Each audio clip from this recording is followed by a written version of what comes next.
Welcome to Mr. Beebop.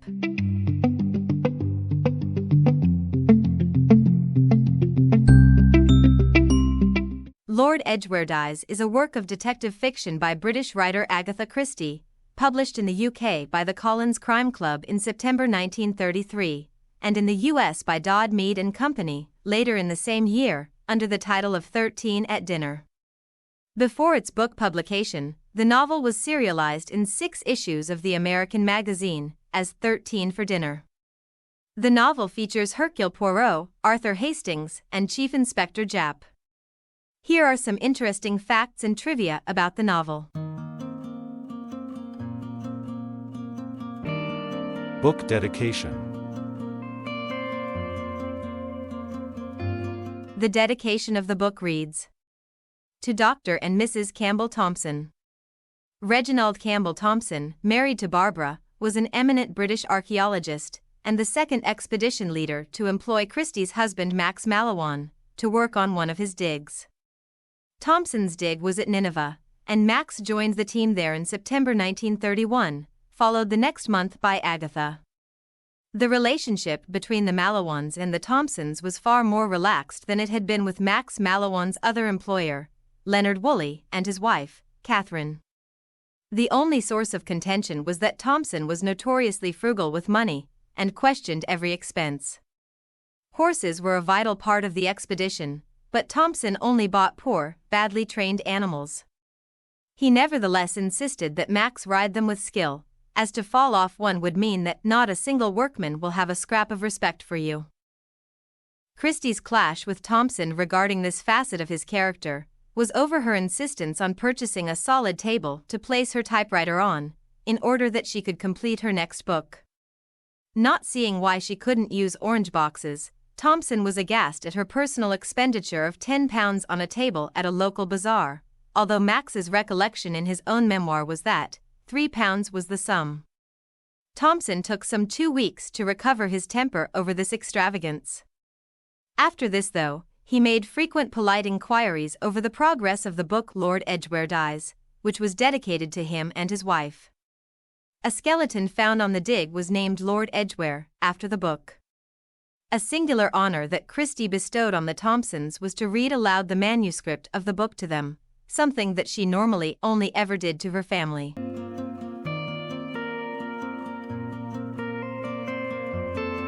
Literary reception.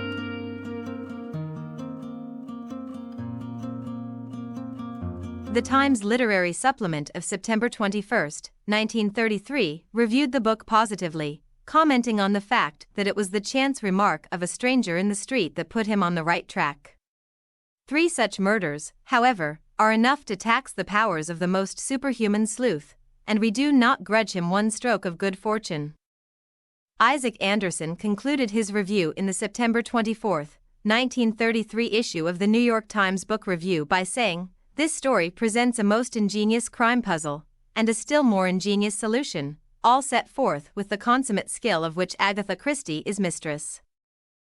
Robert Barnard wrote, "Deals with a social artistic milieu rather off Christie's usual beat, aristocrats, actresses, socialites, rich Jews. The anti-Semitism is more muted than in the early thrillers, but still leaves a nasty taste. This is the last book in which it obtrudes. Otherwise clever and unusual, with the Hastings-Poirot relationship done less crudely than usual."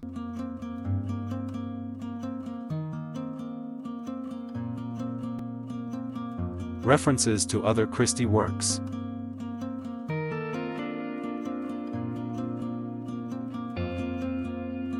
In Chapter 7, Poirot mentions that once he found a clue, but since it was 4 feet long instead of 4 centimeters, nobody would believe in it. This is probably a reference to a situation which occurred in The Murder on the Links, where Poirot found a piece of lead piping, which he concluded will be used to disfigure the victim's face so that it would be unrecognizable. Nevertheless, the artifact was described in that novel as a piece of 2 feet long lead piping, not a piece of 4 feet. In Chapter 19, the Duchess of Merton tells Poirot that Lady Yardley had told her about him. Lady Yardley had previously appeared in the short story, The Adventure of the Western Star, from the Poirot Investigates collection. In Chapter 25, Hastings tells Donald Ross that Poirot has left for an appointment relating to his investigation of another case, the strange disappearance of an ambassador's boots. When Poirot returns from the appointment, he tells Hastings that it was a case of cocaine smuggling, and that he had spent the last hour in a ladies' beauty parlor. This case sounds identical to the one in the Tommy and Tuppence story, The Ambassador's Boots from Partners in Crime, except that Poirot mentions a girl with red hair, while the girl in The Ambassador's Boots has blonde hair, or black hair when in disguise.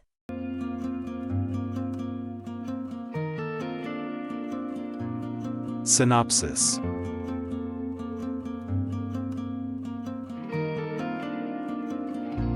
The glamorous American actress Jane Wilkinson asks Poirot's assistance in persuading her estranged and unsympathetic husband Lord Edgware to grant her a divorce. When Poirot reluctantly does so, Edgware says that he has already agreed to a divorce and written a letter to Jane informing her of the fact. When Poirot reports this to Jane, she denies ever having received such a letter. Poirot had been present when Jane bragged of her plan to get rid of her estranged husband. Now the monstrous man was dead. And yet the great Belgian detective couldn't help feeling that he was being taken for a ride. After all, how could Jane, the obvious suspect for the murder, have stabbed Lord Edgware to death in his library, at exactly the same time she was seen dining with 12 other guests? And what could be her motive, now that the aristocrat had finally granted her a divorce? There are plenty of suspects with motives, but who could have done it?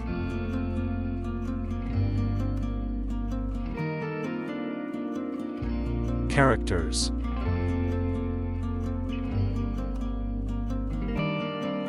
Investigators. Hercule Poirot, the famed Belgian detective. Captain Hastings, Poirot's friend and assistant on the case. He is the narrator of the story. Inspector Japp, the investigating officer for the case. Main characters. Jane Wilkinson, a beautiful but amoral American actress and Edgware's estranged wife. Carlotta Adams, an American impersonator conducting a tour in London and Paris. Lord Edgware, the first victim of the case. A wealthy English peer with a harsh personality, who is a noted collector of objets d'art. Other characters.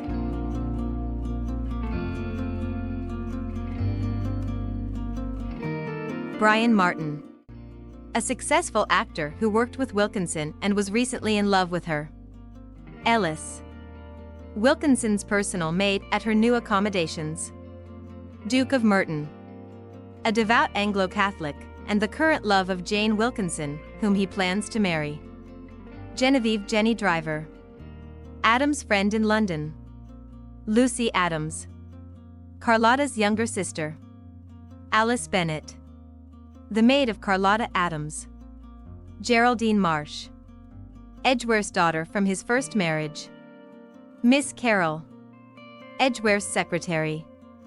Alton, Edgware's butler.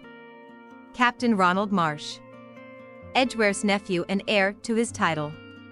Donald Ross, a young actor who attends the dinner party Wilkinson joins. Dowager Duchess of Merton, the Duke's mother, vehemently opposed to his planned marriage to Jane Wilkinson.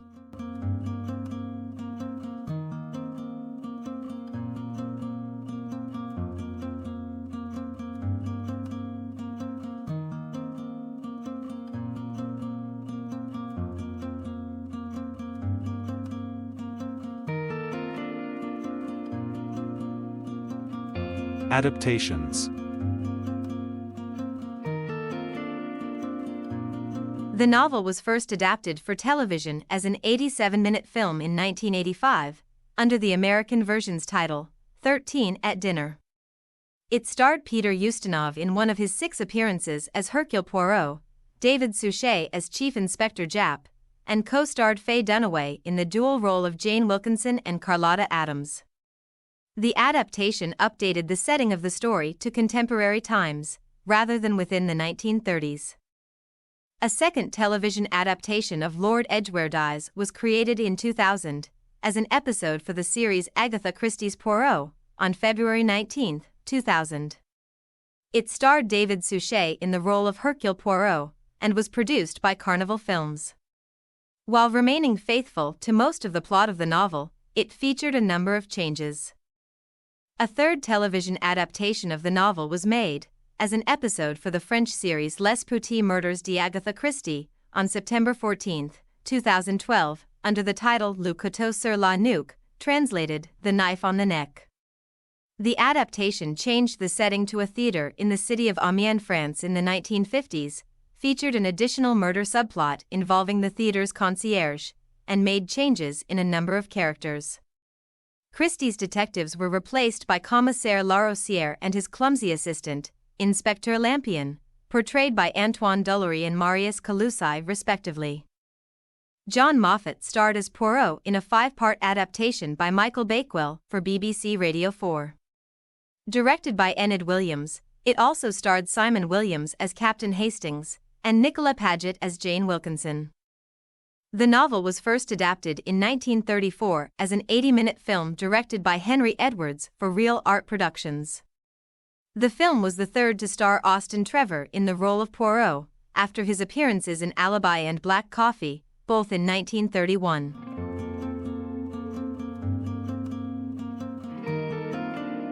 International titles.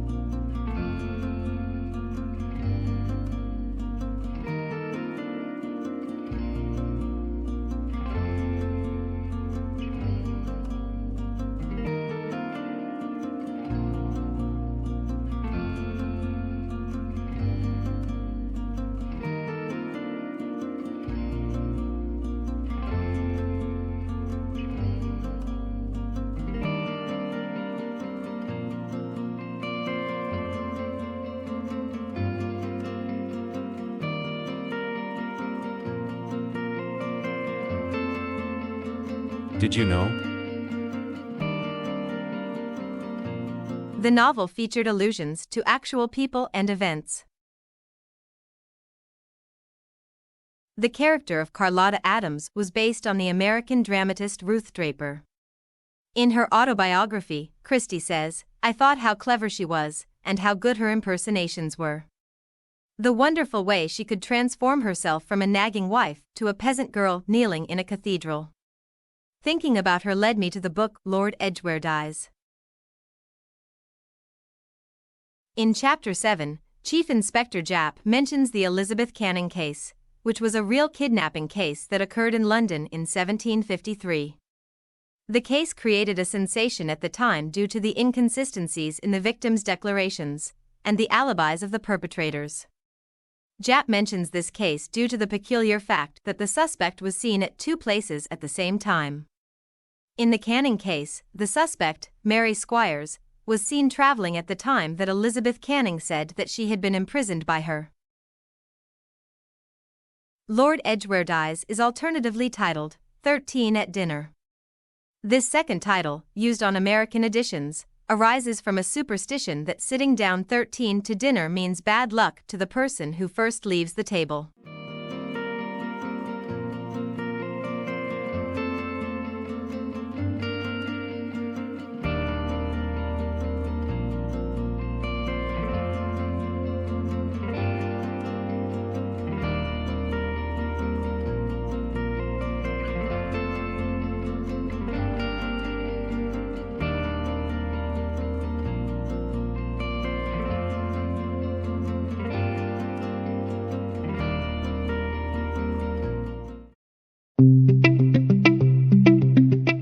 Thank you for watching.